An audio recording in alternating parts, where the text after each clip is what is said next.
Hey, what's up guys? I'm C-Love. In the last video, I caught this very real not baby alligator with my bare hands. This turned out to be a terrifying experience, and after I let it go, I decided I'll never be doing that again. At the end of that video, I told you this one would be over the deck that I rebuilt at my brother's house, but I came across a project that I wanted to complete in time for the 2022 holidays. This is another simple build that is sure to make a great gift or generate some sales in the right market. I don't like to take a lot of your time, so I'm going to get right to it. Come on, let's take a look. The first thing I'll do is go through my scraps and offcuts to select some stock. I don't want to have to go anywhere or spend any money to get this project started, so I'll use what I have on hand and spend a little more time milling it up to get ready to use.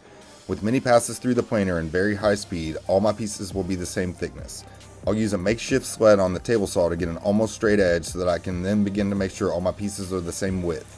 Even after I made 16 of these desktop Christmas trees, I milled up a lot more stock than I used for this project, so I've got a ton left over for potential future orders.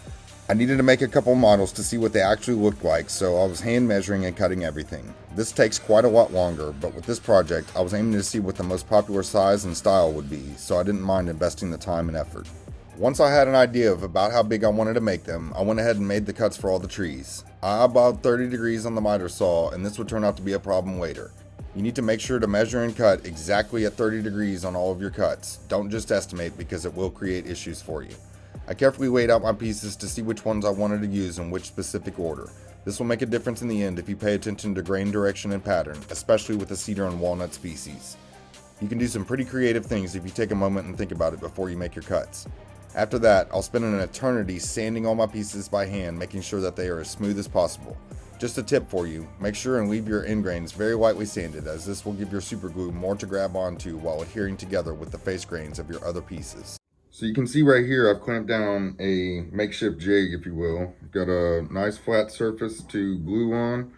Got a nice flat surface as a backdrop to make sure that my parts aren't sliding. Then I'll use a couple of pieces of my offcuts to clamp them together like this.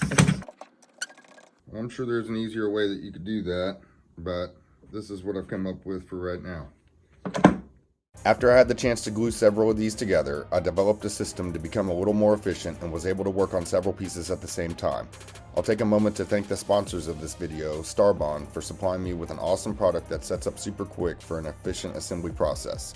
Make sure to store your Starbond in the freezer to increase the shelf life, but give it at least 20 minutes to warm up to room temperature before using it.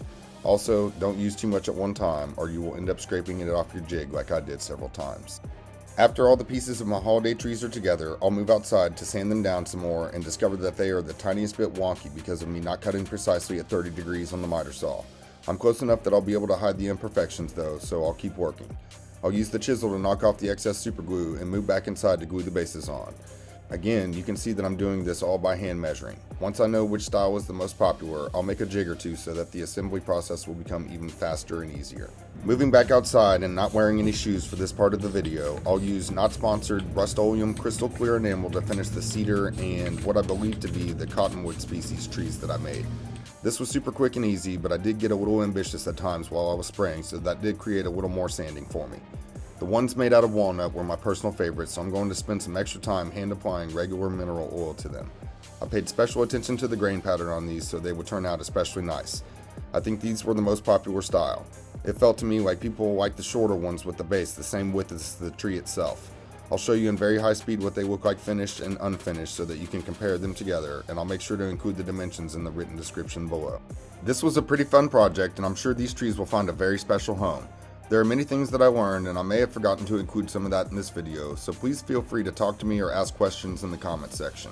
I'll reply as soon as I can and try to point you in the right direction. I'll finish applying the mineral oil to these 4 very special walnut creations and take a moment to thank you for your time and support. If you like simple woodworking projects like this, make sure to subscribe to my channel to be notified when I post a new video. My next one will be on the deck I rebuilt at my brother's house. I promise this time. Come back and see me soon.